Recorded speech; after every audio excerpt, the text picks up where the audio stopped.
Vamos abrir Mateus capítulo 28.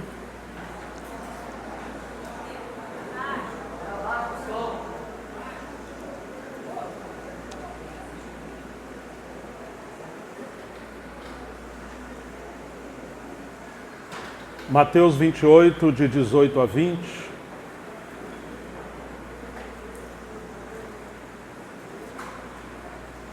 Mateus 28, de 18 a 20. Jesus, aproximando-se, falou-lhes dizendo: toda autoridade me foi dada no céu e na terra. Portanto, vão e façam discípulos de todas as nações, batizando-os em nome do Pai, do Filho e do Espírito Santo, ensinando-os a guardar todas as coisas que tenho ordenado a vocês, e eis que estou com vocês todos os dias até o fim dos tempos. Senhor, cremos que o Senhor nos reuniu nesse lugar, sobretudo para que seu propósito seja cumprido. Nós te agradecemos pelo agir do teu Espírito Santo entre nós, pela comunhão, os vínculos, o encorajamento, mas ajuda os nossos olhos, o nosso coração a estarem alinhados com os teus. Ajuda-nos a sermos guiados pela direção do teu Espírito na tua palavra. O Senhor tem falado conosco nesses dias, usando os teus servos. E oramos que o Senhor tenha misericórdia de nós e nos dê a graça para continuar falando, ouvindo, sobretudo compreender e obedecer a tua palavra. Sê conosco em mais esse tempo. Te pedimos em nome de Jesus Cristo, para a tua glória. Amém. Queria encorajar meus irmãos, minhas irmãs, a que sempre que lermos as Escrituras, especialmente os Evangelhos, considerarmos que Jesus estava num processo de treinamento com seus discípulos. Era uma escola, um discipulado, para que eles pudessem prosseguir a sua obra adiante. Não eram apenas eventos, e não era apenas algo transitório. Não, havia um princípio, um meio e um propósito final. Era uma obra de continuidade. Nada que se passou, que aconteceu, tinha um fim em si mesmo. Era um processo de treinamento, era um processo de capacitação. Então esse texto de Mateus, capítulo 28, ele é praticamente a coroação de todo aquele treinamento que eles viveram, que eles passaram nesse período de 3 anos e meio. E agora Jesus, ressuscitado, ele entrega a sua última missão, suas últimas palavras aos discípulos, enquanto ele volta para o Pai, e seus discípulos vão prosseguir a sua obra. Mas seria interessante visitarmos alguns textos, ainda que de forma breve, para considerarmos esse princípio de treinamento e que perda tão grande nós temos quando não consideramos com essa ótica. Quando lemos, por exemplo, os eventos históricos nos Evangelhos apenas como eventos históricos e não conseguimos ver as sementes do treinamento de que o Senhor segue trabalhando até o tempo presente. E que perda também temos quando nós não nos colocamos naquele contexto daquele treinamento. Quando muitas das vezes Jesus trabalhou com pessoas e elas eram inapropriadas, pecadoras, totalmente despreparadas, deveríamos ler os Evangelhos entendendo que nós somos aquelas pessoas. Se lermos a palavra nos colocando não sobre aqueles que estão adequados, mas sim naqueles que estão inadequados, provavelmente conheceríamos melhor a graça de Deus e a maneira de Deus trabalhar. Por exemplo, Deus treinou Pedro. Começa o treinamento de Pedro, especialmente para o ministério, em Lucas capítulo 5, quando Pedro está trabalhando, Jesus pergunta a Pedro: se ele pescou e fez uma boa pescaria, entre linhas. Pedro falou que não. Jesus, na verdade, usou o barco de Pedro, era o seu negócio, e como ele não deve nada a ninguém, ele manda Pedro se lançar ao mar. Ele foi, mas Jesus tinha falado para ele lançar as vossas redes no plural. E Pedro foi sozinho. O Senhor não deve nada a ninguém. Qualquer pessoa que se dedica para servir o Senhor vai cuidar dessa pessoa e não vai deixar de ser responsável com ele. Se nós que somos maus pais sabemos dar boas dádivas aos nossos filhos, e aqueles que são patrões terrenais sabem cuidar dos seus empregados, imagina o Senhor da seara se ele não vai cuidar daqueles que o servem. Pedro foi pescar. Ele não tinha pegado nada, embora trabalhou a noite toda. Jesus manda ele lançar a rede. Só que, na verdade, manda lançar as redes, porque eles eram companheiros de pescaria. Pedro, Tiago, João, uma equipe. Só que Pedro foi sozinho. Não levou seus irmãos com ele. Quando ele puxa as redes com tantos peixes, diz o texto que eram tantos peixes que o barco começou a ir a pique. Mas duas coisas que eu queria observar aqui com vocês, chamar a atenção. Jesus não fala lança a tua rede no singular, mas fala as vossas redes. Existem versões, por exemplo, a Bíblia de John Nelson Darby, no inglês, mas você consegue traduzir se não conseguirmos ler o inglês. E ele ressalta esse pensamento, as vossas redes no plural. Só que Pedro foi sozinho. E quando ele começa a puxar a rede própria, o barco então começa a afundar ou ir a pique. A primeira observação é que são as vossas redes, e não uma rede apenas de um servo do Senhor. Esse é o treinamento para a pescaria coletiva, e não simplesmente a pescaria individual. Tem várias etapas de pescaria, e o Senhor está treinando Pedro e seus companheiros para o ministério também evangelístico. Interessante que depois que Pedro arrasca a rede cheia de peixe e começa a ir a pique, então ele grita chamando os seus companheiros. Que coisa interessante, né? Na prosperidade da pescaria, o barco estava afundando. Muitos ministérios afundam na soberba, no orgulho, na vaidade, porque insistem em fazer uma obra individual sem considerar os seus companheiros.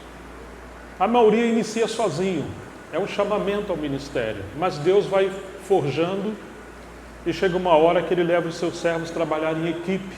Você vai encontrar esse princípio em toda a Bíblia. E Pedro, então, grita por socorro. Que pena que só aceitamos ajuda quando estamos afundando. Não deveria ser assim. Deveríamos ter companheiros, amigos e amigas, porque sozinho vamos mais rápido, mas somente juntos vamos poder ir mais longe. Então a primeira coisa é que são redes, e não apenas uma rede. A rede do ministério é uma rede coletiva, ainda que cada um daqueles que servem tem o seu chamamento particular e devem ser fiel à sua vocação. O segundo princípio que aprendemos nessa pescaria, ou nesse treinamento, é que quando diz que ia a pique o barco, o Dr. Shedd, tive o privilégio de conhecê-lo, um dos homens mais humildes e piedosos, sendo um erudito, ele mostra que essa palavra no grego, para pique, ela só aparece duas vezes no Novo Testamento. Essa vez e a outra que está em 1 Timóteo 6,10, quando diz que o amor ao dinheiro é a raiz de todo mal e que muitos nessa cobiça estão a pique naufragando. Que coisa interessante, né? Porque eles eram sócios quando eles trabalhavam. E o contexto mostra esse individualismo de Pedro que precisava ser tratado. E depois que ele é socorrido, eles vão para a praia, largam tudo, o barco e as redes, e eles vão seguir o Senhor no ministério. Ou seja, se houver individualismo e se tiver motivações impuras, como tentar fazer negócio com a obra de Deus, vincular a obra de Deus com interesse financeiro, como disse Pedro, farão negócio de vós. É um convite para Deus tirar as mãos de um servo dele e permitir as coisas ruírem. O Senhor está treinando Pedro. E quantos problemas nós temos visto hoje de divisões, de individualismo, de isolamento, de ganância, de estrelismo. Mas se nós olharmos o treinamento de Jesus com seus discípulos, nós vamos poder aprender muitas coisas. Depois o Senhor faz um outro treinamento com Pedro, quando perguntaram a Jesus se ele não pagaria imposto, ele e os que estavam com ele. Ele manda Pedro e faz uma pesca outra vez, mas ele ia pescar um peixe só, e dentro daquele peixe ele ia ter uma moeda de ouro, ia pagar um imposto por Jesus e por ele. Agora você imagina um pescador que foi treinado com pesca coletiva, e eram empresários. Agora você chama ele para pescar um peixe só, é uma espécie de quebrantamento. E Pedro, para ser usado por Deus, ele teria que aprender a lidar tanto com multidões, como também cuidar de uma pessoa, ou investir numa pessoa só. Então temos vários tipos de pescaria que eram treinamentos para o ministério evangelístico. Agora, que pena que quando, digamos, alguém tem apenas o ministério que consegue expor a palavra, mas falta-lhe compaixão, diligência, dedicação e simplicidade para falar a palavra de Deus com uma pessoa só. Temos que ter muito cuidado com a vaidade. E aí nós temos alguns exemplos de Jesus. Ele sai de Jerusalém, ele vai para Samaria, coisa que um judeu não faria, se consideraria imundo. E não somente isso, ele foi até uma mulher, João capítulo 4. Ele gasta tempo falando com essa mulher. E não era simplesmente qualquer mulher. O contexto histórico mostra para nós que ela ia num horário aonde ninguém estava indo. Normalmente as mulheres iam pegar água de manhã cedo ou no final da tarde, porque o sol era muito forte. E nesse momento era mais fresco. Essa mulher está indo num momento que ninguém estava indo, porque ninguém queria ela por perto. Tanto que quando Jesus começa a falar com ela, ele diz: vai e chama teu marido. Eu falei: eu não tenho marido. Ela responde: disseste bem, já tiveste 5 e o que está com você agora não é seu marido. Então ela era tida como uma mulher não bem-vinda para estar em companhia de outras mulheres. Jesus gasta tempo com essa mulher. E depois que ele fala com essa mulher volta para Samaria.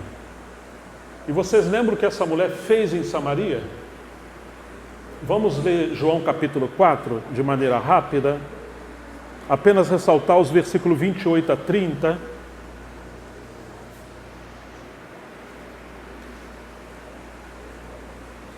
Sei lá, abre para mim.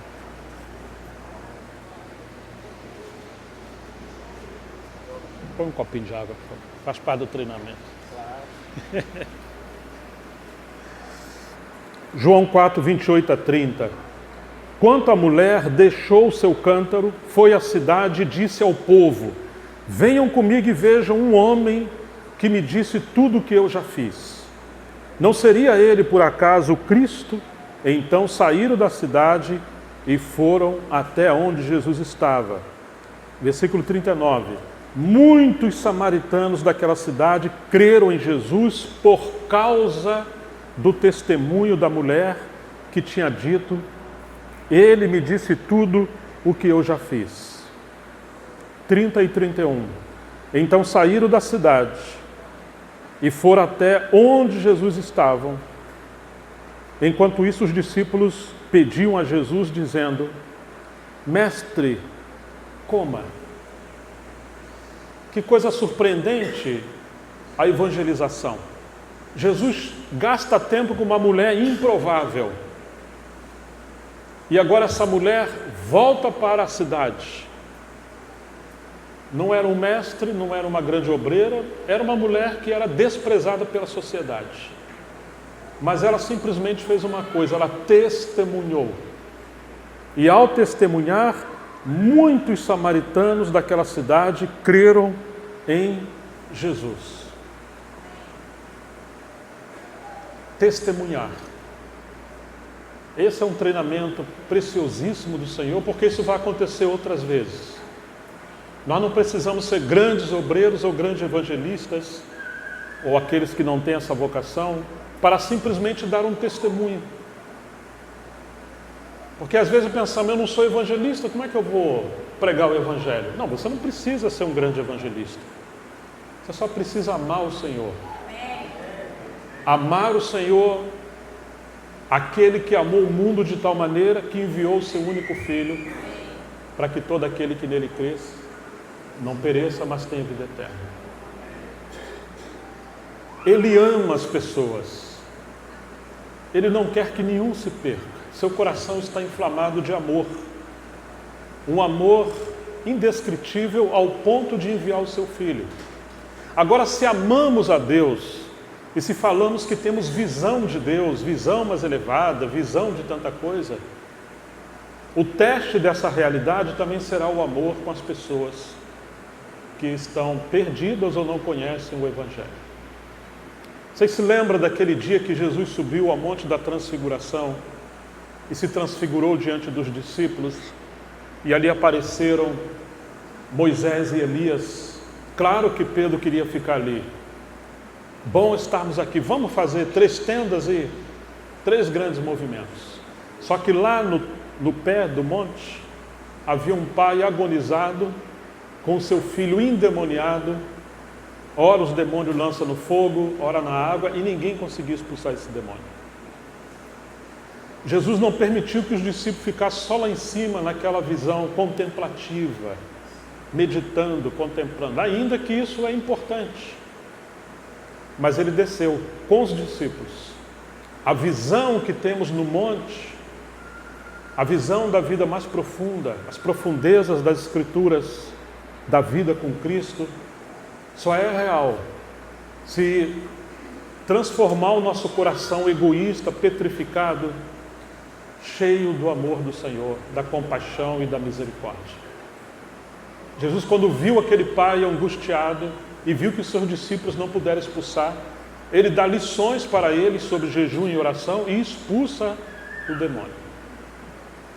Que pena quando às vezes queremos ficar só no monte, contemplando a face do Senhor e as riquezas do seu ministério, das suas glórias, mas nos esquecemos que o tempo que nós estamos vivendo, como ele disse, que ainda é dia e devemos trabalhar enquanto é dia, porque virá um tempo que não poderemos trabalhar mais. Ou seja, que a visão de Cristo deve produzir em nós o espírito evangelístico. E sabermos transitar ao mesmo tempo que estamos como Maria aos pés do Senhor, ao mesmo tempo também devemos estar com o nosso maior evangelista, que é o nosso Senhor. Faz parte do treinamento. Quantas coisas Jesus ensinou nessa escola, chamando-os ao ministério evangelístico, por causa do testemunho dessa mulher. Oh, irmãos, às vezes o Senhor só espera de nós um pequeno testemunho. Pode ser para aquele dono da padaria, as professoras da escola, os parentes, os amigos dos seus filhos, os pais dos seus filhos, os jovens que cercam a nossa casa, o prédio onde nós moramos, que às vezes somos como agente secreto, que ninguém sabe que a gente é um cristão, ou a empresa. Eu me lembro que minha filha, quando teve muitas coleguinhas que não eram cristãs, chegavam lá em casa, claro, eu estava trabalhando em home office, e várias vezes preparamos hambúrguer, eu e Miriam, com as outras 2 filhas, servíamos um almoço, dava toda a atenção. E eram meninas que trilhavam uma vida bem difícil. Mas um dia uma delas falou assim, interessante, seus pais comem juntos ao redor da mesa, preparam um lanche para nós. Não era sempre que a gente fazia isso, mas estávamos orando pela filha e orando por salvação das amigas. E foi uma pregação sem palavra, porque depois disso elas começaram a testemunhar. Nossos pais não comem ao redor da mesa, alguns dos pais estavam divorciados, faltava amor na família, e elas começaram a compartilhar com a filha menor, essa graça e esse amor que estavam encontrando em nosso lar e começaram a frequentar o nosso lar. Às vezes o Senhor só espera isso de nós, que possamos testemunhar, mas sobretudo com a nossa vida, que a nossa vida também seja uma mensagem, senão nossa palavra não tem peso. O Rogério de Coroaci, que foi um companheiro meu lá no começo, quando o Senhor me levou para lá em 91, ele me lembrou de algo aqui que eu não lembrava. Disse que um dia eu falei para ele: ô Rogério, vou levar você para um lugar. Era um discipulado. Falei, mas vamos ter que jejuar. E jejuamos. E eu levei ele para um prostíbulo, lá é chamado Zona. Coroaci tinha muito problema com isso. Os jovens estudavam, aqueles que se formavam, os homens saíam da cidade e a maioria das mulheres ficavam, jovens.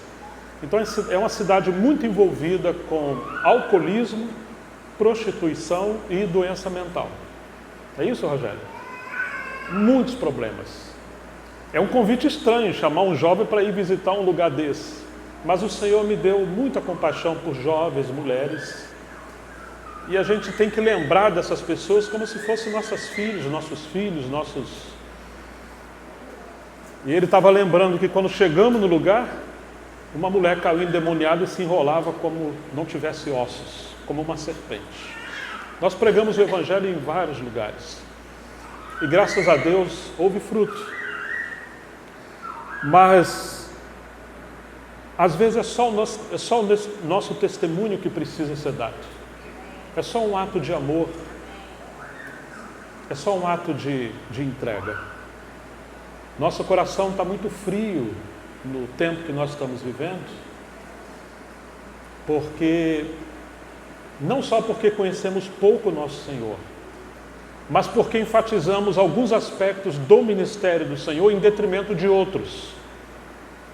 E nós perdemos esse encargo, ou esse coração inflamado do Senhor, como não apenas o bom pastor, o mestre, o profeta, o apóstolo, mas também como o evangelista. Jesus foi até as mulheres prostitutas. Ele foi acusado de comer com publicanos e pecadores. Ele foi às pessoas improváveis. Ele amou os leprosos. Ele abraçou os leprosos. Ele abraçou os publicanos. Ele comeu com eles. Ele entrou na casa de muitas dessas pessoas. Quanto amor, quanta compaixão. Um homem cheio do Espírito Santo, o nosso modelo. Havia um poder sobrenatural do Espírito Santo sobre ele, que era maior do que a possibilidade do pecado contaminá-lo e arrastá-lo ao pecado. Pedro de Lima, que é um dos mais antigos entre nós, nessa comunhão que temos em muitos lugares, conheço a família dele há mais de 30 anos, sempre nos hospedou em sua casa. Seus filhos são como nossos filhos, né? E uma vez eu cheguei na sua casa, e era final de ano, estava com a Miriam, graças a Deus sempre com a Miriam, os últimos anos temos viajado juntos. Ele ficou meio desajeitado porque ia ter uma festa na casa do filho dele, e o filho dele não estava caminhando, um dos filhos. E agora, como é que vamos levar um servo de Deus para um lugar que tem uma festa, vai rolar um vinho, é final de ano, é virada de ano, ou Natal, já não lembro direito. Eu falei, não, imagina, os sãos não precisam de médico, e sim os doentes. Eu quero ir como se estivesse indo para a casa de uma filha minha. E fui. Eu cheguei lá, estava tocando um heavy metal, Iron Maiden. Coisa bem levinha, né? Aí quando ele veio passando, eu falei, vem aqui, faz favor. Ele, poxa, me perdoe, você está aqui, está rolando. Eu falei, não, eu estou na sua casa, eu quero te fazer uma pergunta. Você sabe qual é uma das músicas do Iron Maiden mais importantes, se não a maior de todas? Ele me olhou, ué, mas você conhece o Iron Maiden? Eu falei assim, é Alexandre o Grande. Nos últimos 10, 15 anos, eles não tocam mais essas músicas nos grandes concertos deles. Você sabe quem é o vocalista do Iron Maiden? Não, eu falei, Bruce Dickinson. Por que eu estou te falando isso? Porque ele é um grande historiador, é um erudito, além de ser o piloto que guia a aeronave. Você deveria ouvir Alexandre o Grande, porque ele veio no período dos Macabeus, entre 400 anos nesse espaço, entre Malaquias e João Batista. quando surgiu os grandes filósofos, e Alexandre o Grande foi aquele líder nessa transição da Grécia, depois vem Roma, e comecei a falar um pouquinho da história, mas cheguei à pavimentação das estradas que Paulo no futuro usou para chegar o evangelho até a Europa. E ele arregalou o olho, falei, dá esse controle aqui. Aí eu botei Alexandre o Grande, a música, com legenda, e a história é maravilhosa. Não estou estimulando você por Tiago Almeida, não. Minha intenção era ganhar alma. No outro dia, ele foi para a conferência e está congregando até hoje. Estava ele, a esposa, pararam de caminhar por algum motivo. E tinha as crianças pequenas. Aí um obreiro me perguntou depois de uns dias, você entrou na casa de uma das pessoas, filho dos irmãos, estava rolando um rock pesado, eu ouvi falar, e você ainda tomou vinho? Ah, mas era um Cabernet Sauvignon, não era qualquer vinho. Não ia desprezar um Merlot. Perguntaram, você toma vinho? Você tem problema com vinho? Eu falei, eu tenho. Se for ruim, eu tenho. Mas se for um vinho bom, eu tomo com vocês. E esse irmão ficou meio escandalizado. Eu falei assim, mas por que você fez isso? Ele me perguntou. Eu falei, porque eu temo que a minha santidade leve mais as pessoas para o inferno do que aproximar o jovem e as pessoas de Deus. O Senhor que eu conheço se aproximou. E eu sou um ex-drogado, sou um ex-metalheiro e um ex-bocado de coisa ruim. Quantas vezes estamos cheios de religiosidade e não temos compaixão dos filhos, dos amigos dos filhos? Uma das coisas que o Senhor me marcou muito sobre evangelismo, eu também tinha acabado de crer, e eu tinha lido o livro de Atos, que o Senhor falou com Paulo. Eu estava tomando banho e orando, Senhor, então fala comigo também. Eu estava pegando fogo, vou colocar alguém no seu caminho para você pregar. Desse jeito, falou no meu coração. Irmãos, eu não conhecia a Bíblia, tá? Eu estava começando a minha jornada. Eu desliguei o chuveiro, ainda estava meio ensaboado, me enxuguei lá e saí correndo, botei a roupa e fui para a rua. Literalmente. E comecei a andar. Cada pessoa que eu via, eu perguntava, é esse? É esse? É esse? Sabe para onde eu estava indo? Para a casa de uma das minhas mães que está aqui, a irmã Clius, mãe do Jardim. Ontem aconteceu uma das melhores coisas aqui para mim, ela orou por mim. Foi como uma mãe, uma Margaret Barber orar para o Atmani, me senti assim. E eu estava indo para a casa dela. E todo mundo eu fui perguntando, cada pessoa, cada, e não senti o Senhor responder. E aí eu fiquei triste. Poxa, Senhor, já estou chegando na casa da irmã. O Espírito Santo falou para mim, volta, porque é a única pessoa que você não perguntou se era ela. E eu me lembrei, foi um mendigo que estava caído numa esquina. Eu realmente não perguntei ao Senhor se era ele, porque eu já estava desanimado. O homem estava caído, menos de 40 anos, sangrando, cheio de feridas. E eu parei na frente dele e falei, moço, eu só preciso saber onde é a rodoviária, que eu quero ir embora dessa cidade, eu não sou daqui. E eu expliquei onde era, mas eu falei, eu tenho uma palavra de Deus para você. E preguei o evangelho para ele. Ele chorava alto. E foi interessante que imediatamente apareceu um outro mendigo que vinha de uma outra esquina. Era um homem muito grande, 1,80 m ou 90 m, quase 2 metros, era muito grande. Sem camisa, muito forte. E as pessoas já não passavam mais na calçada onde nós estávamos, porque aquele que estava sentado começou a gritar, quebrantado. As pessoas passavam e não nos via, muito estranho isso. E esse segundo mendigo falou para o primeiro, olha, o que esse jovem está falando é verdade, mas o diabo não é tão ruim assim. Nós podemos ajudar você, tirar você dessa situação. Desse jeito. Como eu tinha lido um pouquinho, eu falei, sabia que era o diabo. Você me dá uma abraçada, quebra tudo, que eu era mais magro do que sou agora, né? Eu repreendi, irmão, e aquele demônio foi embora. Aquele que estava caído era um irmão que um dia ouviu alguém falar de alguns tipos de pecado que leva a pessoa a perder a salvação.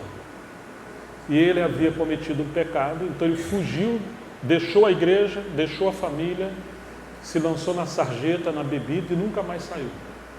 Tinha 3 filhos, tinha trabalho. O Senhor libertou ele ali.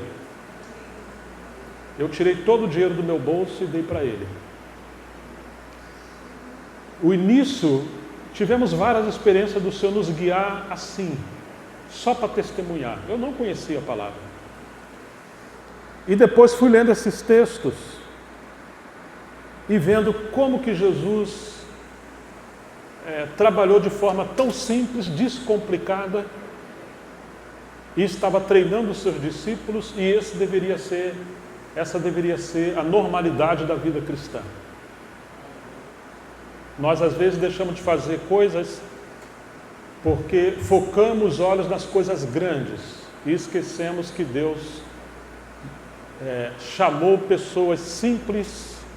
Não são os grandes sábios, os grandes acadêmicos, os grandes nobres que são chamados, disse Paulo em Coríntios 1:26, mas Deus chamou as coisas fracas, as coisas loucas, as coisas desprezíveis desse mundo para confundir aquelas que são. Claro que Ele chama todos, mas chamou muito de nós que somos fracos.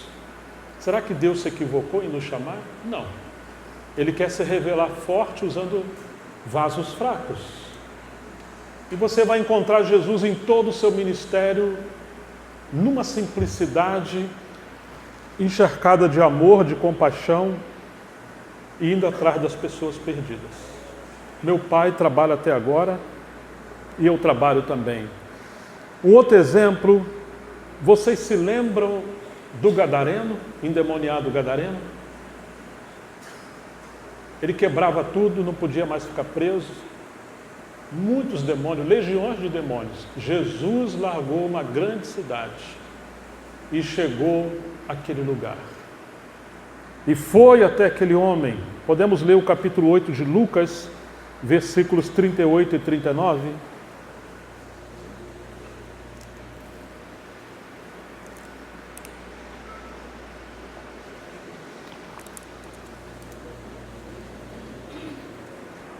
Lucas 8, 38 e 39. O homem de quem tinha saído os demônios lhe pediu que o deixasse estar com ele. Jesus, porém, o despediu, dizendo: volte para sua casa e conte tudo o que Deus fez por você. Então ele foi proclamando por toda a cidade o que Jesus lhe tinha feito. Ele queria seguir Jesus na equipe dele. Ele falou: não, volte para sua casa. Nem todos são chamados para esse ministério de ser enviado, mas você pode, no espírito evangelístico, voltar para sua casa e simplesmente contar, testemunhar o que Deus fez por você. Irmãos, todos nós podemos fazer isso. Todos nós que fomos alcançados por Cristo, podemos, estando inflamados com esse fogo, com essa graça, com esse amor do Senhor, podemos contagiar pessoas, simplesmente falando o que Ele fez por nós. Agora é interessante que o gadareno estava tão grato, tão cheio de Deus, que o Senhor fala: volta para sua casa. Mas diz assim: então ele foi proclamando por toda a cidade o que Jesus tinha feito. Parece que até ele chegar em casa, é como se estivesse com a tocha na mão e foi tacando fogo por onde ele estivesse passando. Agora imagine se esse gadareno estivesse entre nós. Qual que é a nossa tendência? Irmão, fica quietinho, que vai pregar agora um irmão de fora. A nossa tendência é jogar água naquela tocha que o Senhor acendeu. Hoje nós estamos treinando irmãos jovens e aqueles que foram alcançados pelo Senhor a como ficarem quietinhos, assentados semana após semana, ouvindo boas mensagens. Mas quando você vê o ministério de Jesus, não foi assim. Ele estimulava as pessoas a testemunhar, enviava as pessoas. Claro, teve momentos que ele pregou como mestre, mas ele não era apenas um mestre. Ele ensinava, mas ele também treinava, capacitava e enviava. E levava os seus discípulos, enquanto ele realizava a obra, ele levava os seus discípulos com ele. São várias passagens que poderíamos citar, estratégias simples em como testemunhar do Senhor e pregar o Evangelho, que qualquer pessoa comum pode fazer isso. Vocês se lembram do cego de nascença em João capítulo 9? Jesus curou um cego. E deu uma confusão em Jerusalém tremenda. Quando for interpelar o cego, vamos ler apenas o versículo 25 do capítulo 9. Vamos perguntar para o cego se Jesus é um pecador, quem é esse homem, o que aconteceu. Eles não criam, Jesus está quebrando uma regra da religião judaica, ele está curando pessoas no dia de sábado. E para a liderança dessa escola judaica, programas são mais importantes que pessoas. E eles não aceitavam que Jesus curasse, salvasse pessoas no dia de sábado. Ele respondeu, João 9,25, se é pecador eu não sei, uma coisa eu sei, eu era cego e agora eu vejo. Irmão, João está gastando quase um capítulo inteiro falando desse homem cego que está dando o seu testemunho. Uma coisa eu sei, quer dizer, não é uma grande pregação. Eu era cego e agora eu vejo. Pronto, esse é o testemunho dele. E arrumou uma confusão danada agora. Você tem dado testemunho? Quanto tempo faz que você não testemunha quantas coisas o Senhor fez por você? Você lembra quando o Senhor te encontrou a primeira vez? Ou quando você ouviu o Evangelho a primeira vez? Você também lembra de experiências que teve com Deus? Se não contarmos, se não testemunharmos, além de esquecermos, nós vamos morrendo espiritualmente. Precisamos vivificar o Espírito, dando testemunho daquilo que Deus fez, para que essa obra evangelística ela possa atingir outras pessoas. E nós vamos encontrar, poderíamos citar muitos exemplos nas Escrituras de Jesus operando coisas simples, claro que com o poder do Espírito Santo, e as pessoas testemunhando. E deveríamos restaurar isso entre nós. Raramente tenho encontrado pessoas nas praças. Antigamente era comum pegar os jovens, nós vamos para as praças, com violão, e cantar, e depois pregar o Evangelho. Hoje os jovens chamam uns aos outros para ver um vídeo, um filme que lançou, uma luta de MMA e tantas outras coisas. Sabe de futebol, sabe de tantas coisas.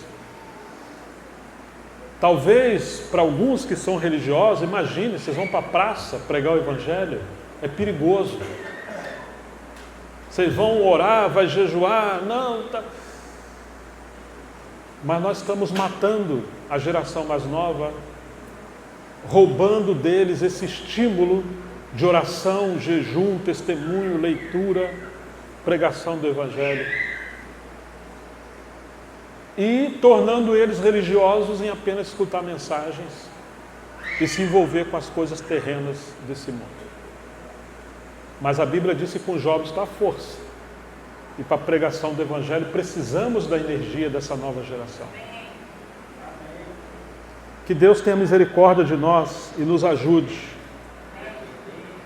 Voltando a João capítulo 4, vamos ler o 28 e 29. Depois que Jesus opera tudo isso com a mulher samaritana e depois com os samaritanos, diz assim: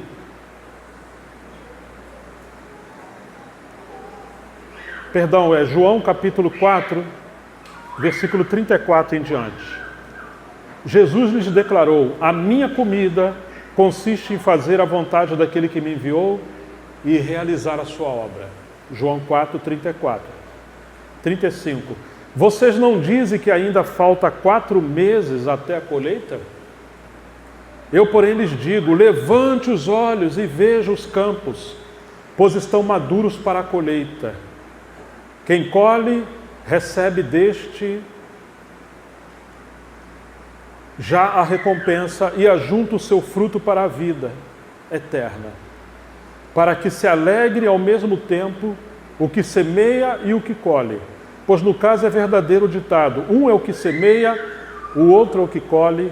Eu os enviei a colher o que vocês não semearam, outros trabalharam e vocês aproveitaram o trabalho deles. Quantos pregaram a palavra antes, e especialmente João Batista? E Jesus como evangelista. Agora ele está falando, gente, vocês estão falando que falta ainda tantos meses para a colheita. Estão olhando para baixo, levanta os olhos, os campos já estão brancos. Era a hora de colher os frutos daquela semente que foi semeada no passado. Muitos já pregaram o Evangelho. E precisamos não só de evangelistas que pregam o Evangelho, mas também daqueles que sabem colher o fruto desse evangelismo que já foi feito. Um segundo toque nas pessoas, uma visita, um encorajamento, às vezes um café, um almoço. Talvez não vai ser uma conferência. Antes de vir para cá, eu e minha filha, eu ia visitar uma senhora que estava fazendo um arranjo nas roupas nossas para podermos viajar, uma costureira. Aí a Jéssica, minha filha do meio, falou assim, pai, eu posso ir com o senhor? Eu acho que eu devo ir com o senhor. Eu falei, não, filha, deve ir, porque não é bom que eu vá sozinho. E ela foi. E nós já pregamos o Evangelho para essa senhora. E quando ela entregou e fizemos os arranjos, o acerto, eu falei, Neide, que é o nome dela, estamos sentindo falta de você, porque você creu e temos incluído você assim, assim. Falou, olha, eu não estou conseguindo ir. Problema de enfermidade, outras coisas. Eu falei, viu, mas se você quiser, nós podemos vir até você. Aí vem eu, Miriam, Jéssica, talvez te convido o Fabrício e a Rafa, que ela também já sabe quem são. Ela deu um sorriso enorme, e ela tem uma casa grande, um salão. Falou assim, se vocês podem vir, eu quero muito que vocês venham. Eu estava esperando vocês falar isso. Os campos estão brancos. Ela sabe que a gente ia viajar, agora quando eu voltar, já tem esse compromisso de ir lá. Está ela, tem um filho, enfim. Aí tem os vizinhos, e esperamos que o Senhor nos ajude ali a fazer a obra como Paulo falou a Timóteo, faz a obra de um evangelista.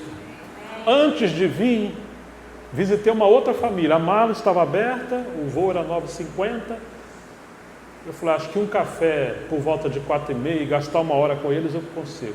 Era uma família de descendentes alemãos que estão em Montemor, e alguém me indicou, e trocamos mensagem, e eu fiquei de quando voltar de Colômbia eu pudesse estar com eles. Eu falei, ainda é dia, vem a hora quando não poderemos trabalhar. Mandei mensagem, falei, olha, eu consigo gastar 1 hora com vocês, porque eu tenho que pegar um voo. Não é o suficiente. E eu levei um café da Colômbia. É que o Osiris me olhou aqui, exortando que ele está esperando. É sempre assim, eu viajo, ele espera o café. Gente, um café mudou, porque as pessoas se sentiram amadas. Você também, né, Osiris? E foi interessante que essa família, já é um senhor, né? Ele esteve em alguns lugares, não conseguiu caminhar, porque a música era tão alta, eles já são senhores, têm hipersensibilidade auditiva, e tem outras coisas que nós, depois de algum tempo, começamos a ter, né, Osiris? E ele falou, e a gente estava orando para conhecer pessoas que valorizem pessoas. Nós temos 2 filhos, um de 20, outro de 22, e ali eu gastei um tempo com eles, oramos e falaram que vão caminhar. 2 visitas, uma quase na hora do voo e outra um pouco antes. Os campos estão brancos, mas essa questão de fazer faça a obra de um evangelista, às vezes nós estamos preocupados com outras coisas e esquecemos que nós podemos pregar, ser mestres, podemos pastorear, mas sem negligenciar o espírito evangelístico e orar para que seja sobre nós o poder de Deus, a autoridade de Deus para pregarmos o evangelho, expulsar demônios, curar pessoas. Eu fiquei imaginando, mas isso é coisa minha, se fosse um filho meu, uma neta, uma mãe. Tem um livro de John Bunyan chamado Visões do Inferno, e ele narra algumas possibilidades baseadas em suas experiências, que ele esteve 12 anos preso e teve muita experiência com trevas, com batalha espiritual. Ele narra mais ou menos como é a vida de uma pessoa que vai para o inferno. É um livro assustador. perturbador, mas com o propósito de nos despertar para encararmos essa realidade, como Jesus contou sobre o rico e o Lázaro. Alguém está lá em chamas, agoniando, e aquilo não é simplesmente uma parábola. Se fosse um parente nosso, imagine que daqui a 10 dias ele vai para o inferno, nunca mais vai sair de lá. É um juiz eterno, entre demônios e impunições, coisas terríveis que vão passar ali. O que você faria? Você jejuaria para o Senhor salvá-lo, antes que ele fosse? Você amaria, você gastaria tempo com ele? Você pregaria o Evangelho para ele? Eu acho que nós faríamos de tudo que pudéssemos fazer, não é verdade? As pessoas estão aí, irmãos. No mínimo deveríamos orar por 1, 2, 3, 4. Quantas pessoas amamos e desejamos que o Senhor salve essas pessoas? E orar todos os dias. E orar até que o Senhor salve essas vidas. E orar para que possamos ser pais e mães espirituais. O que ganha alma sábio é. Muitas das vezes, a obra de Deus não prospera porque falta esse espírito evangelístico. Quando você lê a história da igreja, você vai encontrar grandes servos de Deus, um deles dizendo: Senhor, dai-me almas ou leva a minha alma. John Wesley incendiou a Inglaterra com a pregação do Evangelho e com a oração. George Whitefield e John Wesley eram homens que pregavam em praças públicas quando a igreja conservadora não lhes permitia pregar dentro dos seus templos. Irrompeu um grande avivamento no século XVIII. Mas nós temos o avivamento no país de Gales em 1904, 1905, até meados de 1906. Um jovem chamado Ivan Roberts começou a orar numa mina de carvão. Ele tinha apenas 25, 26 anos. O Senhor visitou aquele principado, ou aquele país pequeno. Ocorreu um grande avivamento que varreu aquele país. Os jornalistas escreviam e as notícias chegavam em outros países, da Europa e dos Estados Unidos. Pessoas, ao lerem os relatos, eram visitadas pelo Espírito Santo e criam no Evangelho. Então, o príncipe dos expositores da Bíblia naquela época, Kemp Morgan, visitou esse avivamento. E eu tenho esse testemunho. Fabrício nos ajudou com a tradução. E ele falou o seguinte: eu trocaria todo o conhecimento que eu tenho por esse poder que esses jovens, esses meninos têm que eu não tenho. Quando perguntaram se ele iria assumir a liderança daquele movimento grande que estava acontecendo lá, ele disse que não ousaria colocar as mãos nisso. E ele foi embora, porque as pessoas esperassem que ele fosse o mestre daquele movimento. E ele entendeu que ele ia ser, digamos, a atenção, a centralidade daquele movimento. Era muito famoso. E normalmente as pessoas gostam de fixação, têm preferências ministeriais. Ele poderia ser um grande líder, uma grande estrela. Ele renunciou e foi embora. Oh, irmãos, o príncipe dos pregadores. Temos vários avivamentos que aconteceram. Temos o avivamento moraviano, que começou com o ministério de Conde Zinzendorf. Ele abriu a sua grande propriedade para receber irmãos sob perseguição. E eles começaram a orar. E dessa oração surgiu um avivamento. O avivamento moraviano. E eles tinham turnos de oração. Esse movimento durou 100 anos. E desse movimento, muitos missionários foram enviados. Mas começou com oração e obediência. Mas nós estamos numa geração que não oramos, ou oramos muito pouco, que quem sabe os índices que determinam se somos mais espirituais ou mais maduros é o conhecimento, são as conferências. A igreja também é quando tem conferência, é quando vamos para a conferência. Nós estamos num tempo bem complicado, uma geração que esqueceu de orar ou desaprendeu de orar, e uma geração que não prega o Evangelho. Raramente se escuta hoje a palavra evangelismo, evangelista. Lucas disse que Filipe era o evangelista.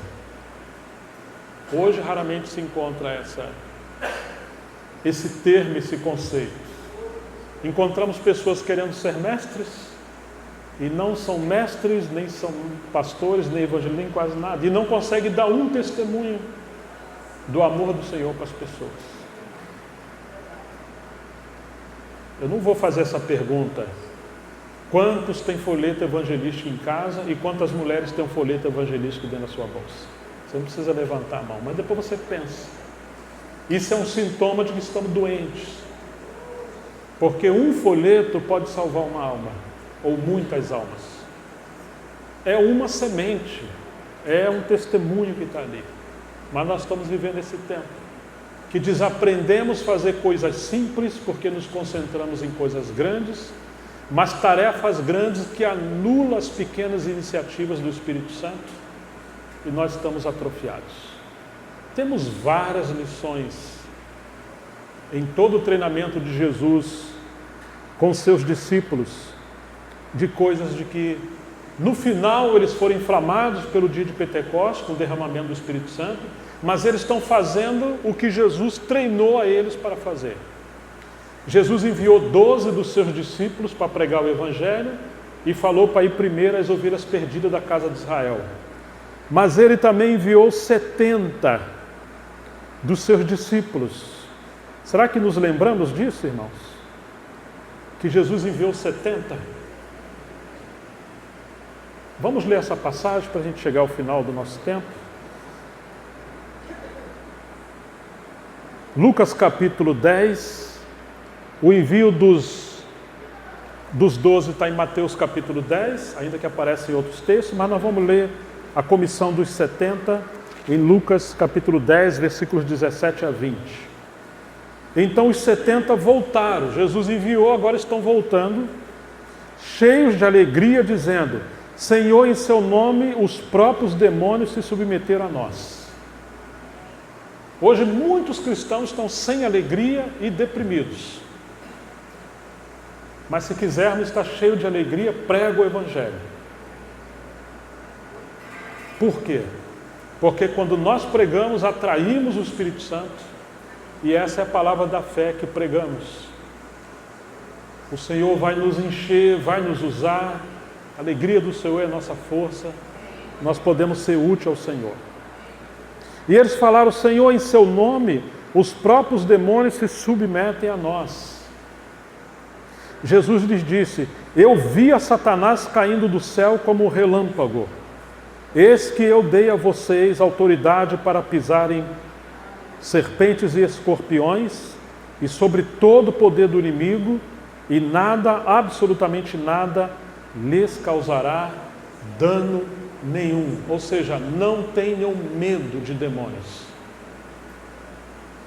Mas é claro, eu estou com esse encargo sobre esse tema porque na minha própria cidade nós temos orado para o Senhor salvar almas, trazer irmãos que têm ministério evangelístico e também nos inflamar para pregar o Evangelho. Somos uma cidade pequena, somos poucos irmãos, mas não estamos contentes com isso. Agora, faltaria-nos tempo para lidar com isso. Existe uma espécie de possessão, opressão coletiva na sociedade. Se a igreja não ora e não prega o Evangelho, não há salvação. Há uns 30 anos atrás eu estava lendo um documento, depois eu conheci esses irmãos que publicaram, de que alguns irmãos estavam na fronteira entre dois países e davam um folheto evangelístico a pessoa, a pessoa olhava de cara feia, jogava o braço e não queria. Ninguém pegava o folheto e ainda brigava com eles.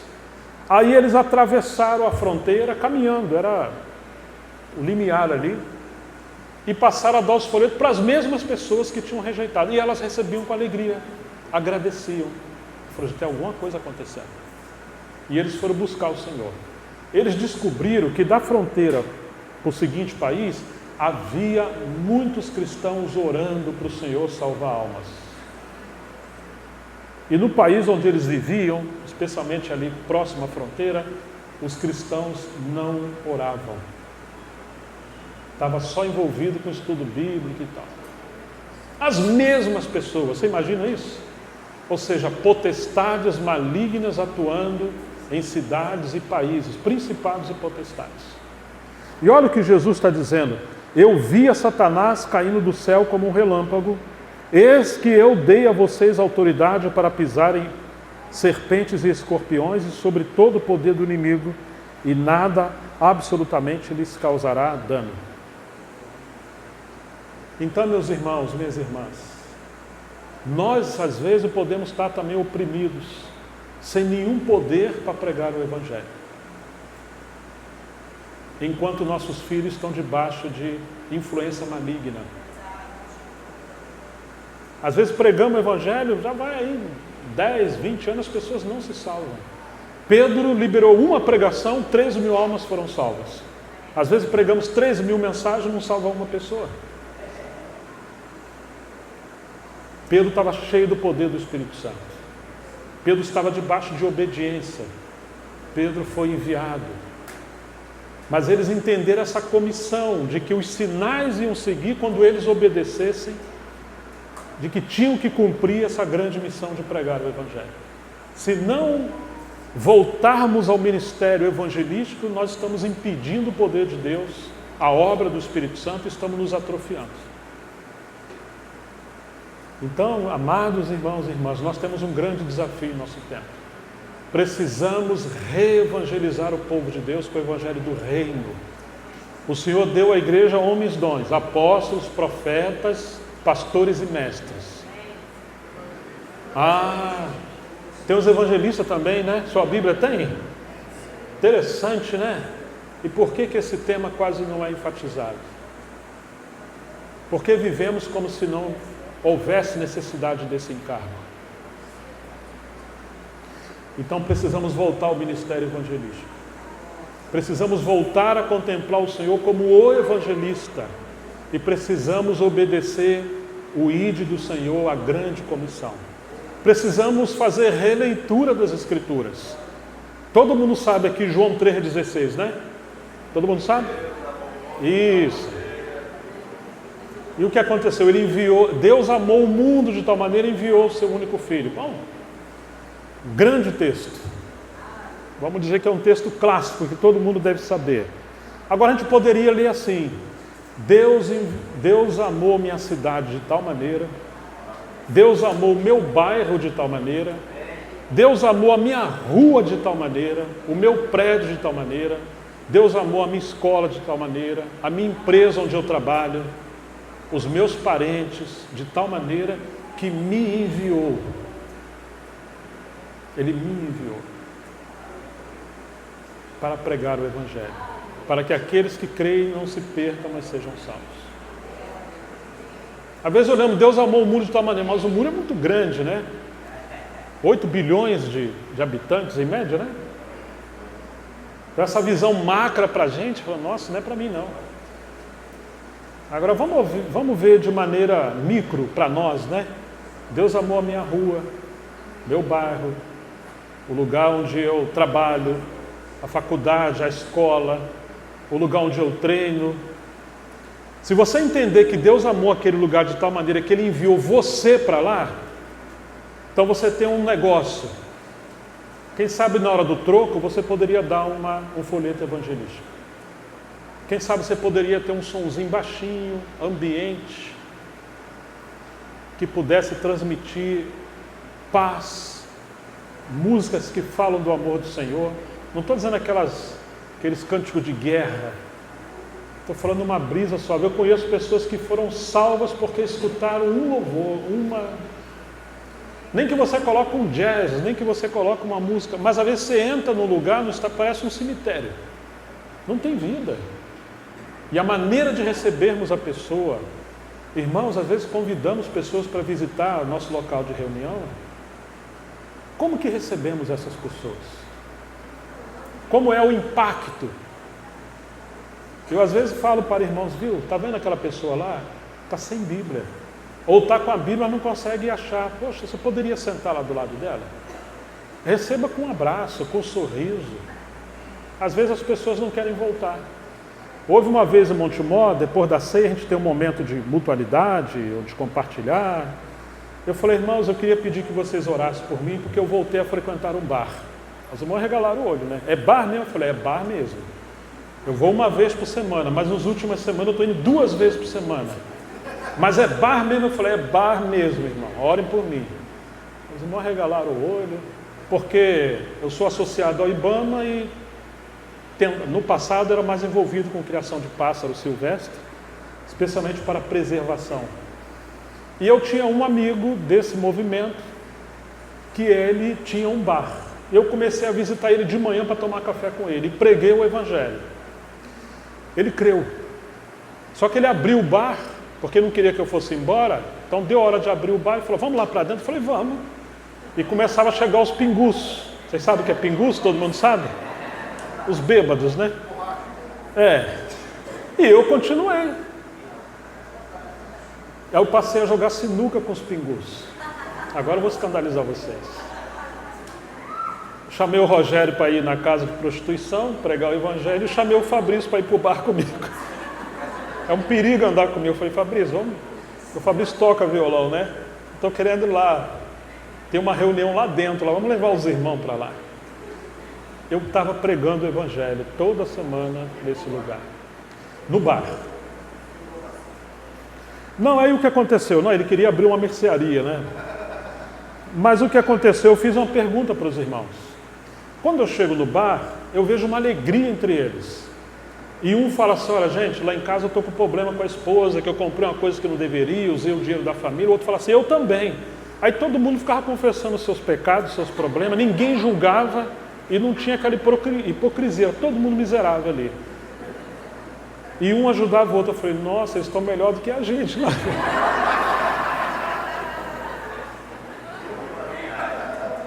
E eu perguntei para os meus amigos, falei, se aquelas pessoas que têm uma alegria, eles estão ali porque têm amizade, companheirismo, a gente às vezes interpreta muito mal as pessoas, mas eles têm alegria.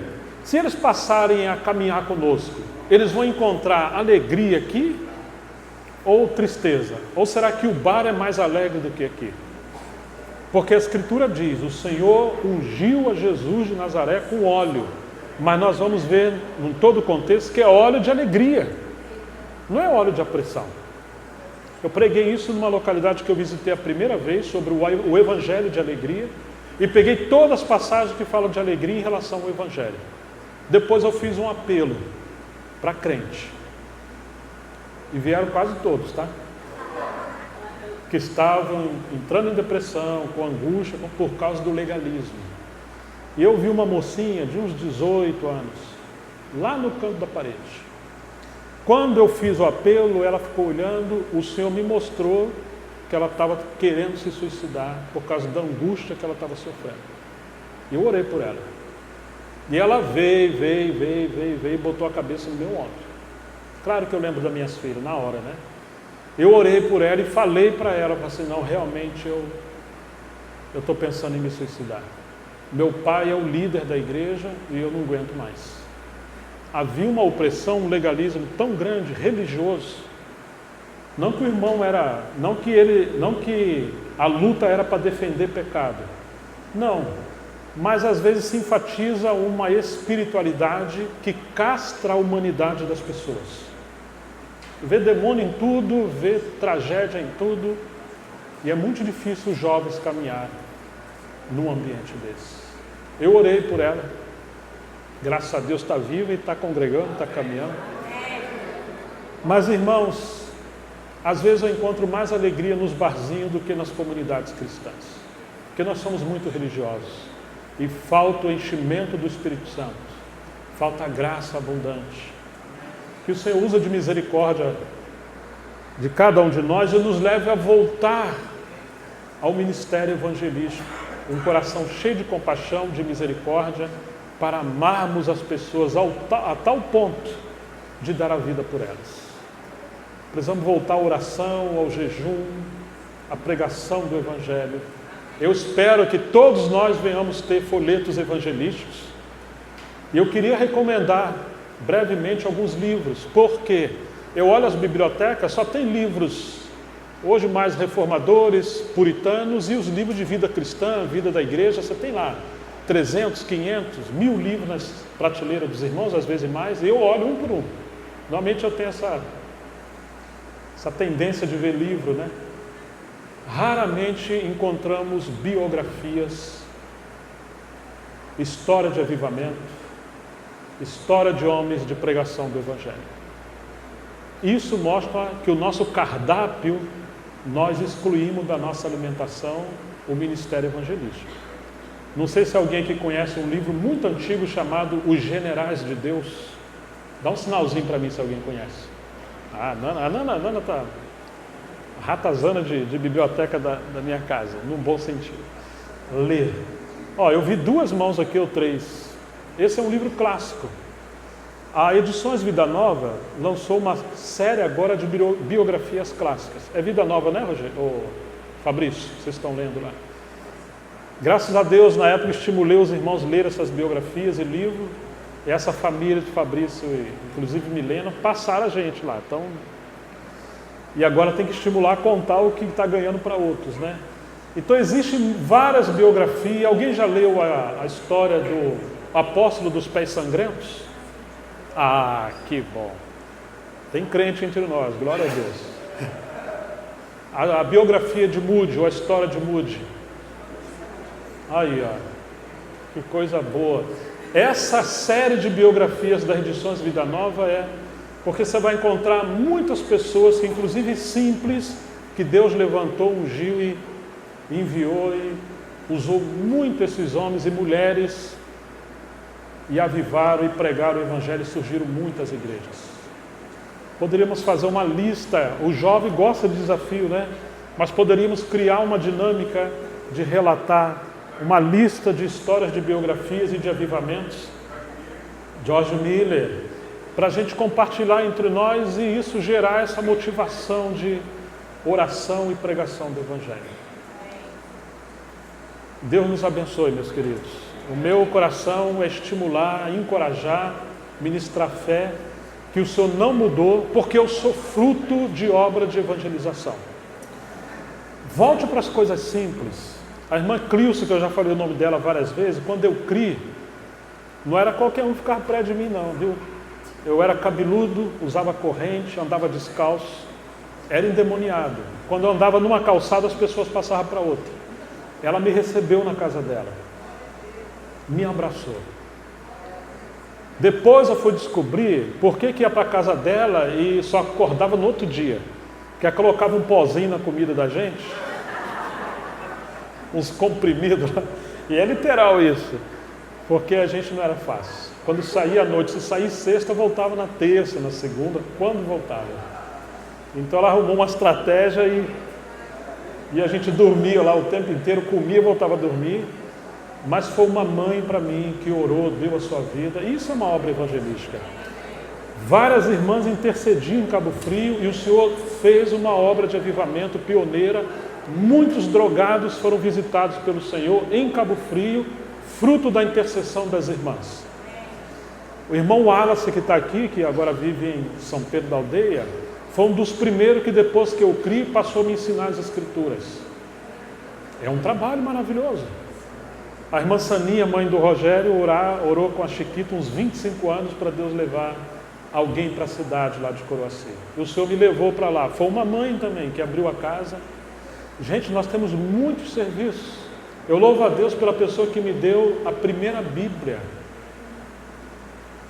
E eu tenho falado nos últimos anos, você pode dar qualquer presente para a pessoa, camisa, dá o que você quiser, mas não falte Bíblia nem livro. Né? Não falte isso, porque isso vai transformar, são palavras eternas, né? Então tive experiência de várias pessoas que se envolveram com o ministério evangelístico, apoiaram a evangelização, outros não têm outros encargos, mas ofertaram financeiramente e têm tomado essa causa de cooperar com irmãos que o Senhor levantou para ministrar a palavra, pregar o evangelho, e obras e encargos e serviço de evangelização. Então temos muito trabalho em nosso tempo para fazermos. Que o Senhor possa avivar a sua obra em nosso meio. Vamos orar ao Senhor, vamos nos pôr de pé. Possamos ser como mulher samaritana, o gadareno e o cego que foi curado. Às vezes fala uma coisa pequena, mas é um testemunho do que o Senhor fez. Pai, em nome de Jesus, nós queremos te agradecer porque o Senhor tem tido tanta compaixão de nós, dado saúde, recursos para estarmos aqui e continuarmos vivos. Isso é um grande milagre. Mas pedimos ao Senhor, aviva a tua obra entre nós. Ajuda-nos que nesse tempo possamos entender o chamamento do teu Espírito. Ó Deus, leva-nos ao equilíbrio em todas as coisas. Nós somos necessitados do Senhor. Ajuda-nos também a ver o Senhor como o evangelista e também nos alistarmos na escola do evangelista, Senhor. Enche-nos do teu Espírito, do poder do alto, nos dê compaixão, nos dê direção para podermos amar as pessoas e pregar o Evangelho. Ó Senhor, colocamos a nova geração, os jovens diante de Ti. Colocamos nossos filhos que tanto são atacados pelo inimigo. Nós repreendemos o inimigo, Senhor. E ministramos vida, ministramos milagres, ministramos a visitação do Espírito Santo. Aviva os nossos filhos. Desperta os nossos filhos. Desperta, Senhor, os mais jovens entre nós. Ó Deus, aviva a tua obra entre nós, para que todos sejamos como lanças, ó Deus, nas mãos do nosso Senhor. Que o Senhor possa nos enviar, ainda que sejam nas escolas, nas empresas, na rua, em todos os lugares onde estivermos. Ajuda-nos, ó Deus, sermos instrumento nas mãos do Senhor, no lugar onde o Senhor nos colocou. A começar pela nossa casa, Senhor.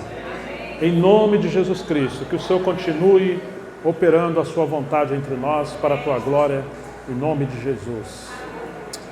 Amém, Senhor, em nome de Jesus.